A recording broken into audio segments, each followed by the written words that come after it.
Oke. Next. Next, mungkin kasus yang sering saya alami nih dok. Karena pas pilek itu biasanya kan tersumbat ya. Kadang kanan, terus kita tidur ke kanan, pindah ke kiri, tidur ke kiri, pindah ke kanan. Nah itu cara mengatasinya gimana ya dok? Ya nggak bisa. Itu harus minum obat. Kenapa? Karena kan hidung ini kan terhubung dengan THT, telinga hidung tenggorokan. Jadi kalau hidungmu tersumbat, itu telingamu jadi bindeng, terus indera pengecapmu jadi terganggu, dan akhirnya suaramu jadi bindeng karena kamu harus nafas dari mulut. Dan kalau tersumbatnya di sinus kanan, kamu berubah posisi, ya lendirnya akan berubah di posisi. Makanya itu gunanya kamu ke dokter THT untuk mengencarkan lendirnya, untuk menyedot lendirnya, atau diberikan obat-obat supaya lendirnya tuh atau saluran-saluran sinusnya tuh terbuka, supaya lendirnya tuh terserap. Lendir itu pasti akan ada karena akan mengalir di semua sinus. Ya. Nah, ketika lendir tersebut kental, itu berarti terjadi infeksi atau inflamasi atau peradangan. Sehingga lendirnya menjadi kental, berwarna, berbau karena diinfeksi di situ.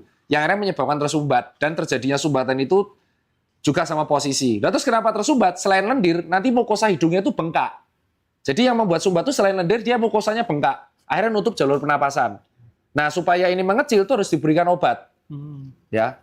Obatnya nggak bisa saya sebut, nanti kalian beli sendiri. Karena obatnya itu beresiko. Obat yang membesarkan saluran pernafasan itu akan mempengaruhi sistem kardiovaskular. Sistemnya itu kebalik intinya. Ya, jadi kalau minum obat sendiri, wah minum ini hidungmu jadi lega, itu jantungmu bisa deg-degan. Karena mereka saling berkebalikan kerjanya. Jadi kalau kamu sudah terganggu hidung tersumbat, segera bawa ke poli THT.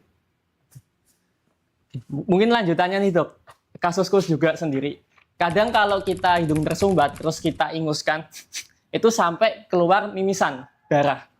Itu secara kasusnya gimana dok? Ya betul, ini bagus karena pertanyaan tidak seperti hakim ya. Jadi kalau di hidung itu kan ada vena gede namanya Kieselbach.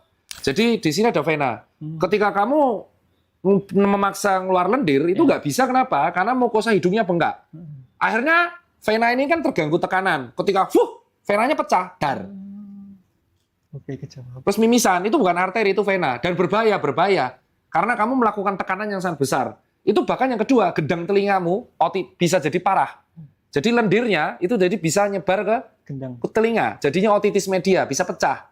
Makanya dibilang, kalau kamu hidungnya buntet, jangan dipaksa keluar. Karena mukosanya itu udah bengkak. Akhirnya lendirnya kan tekanan jadi naik kan.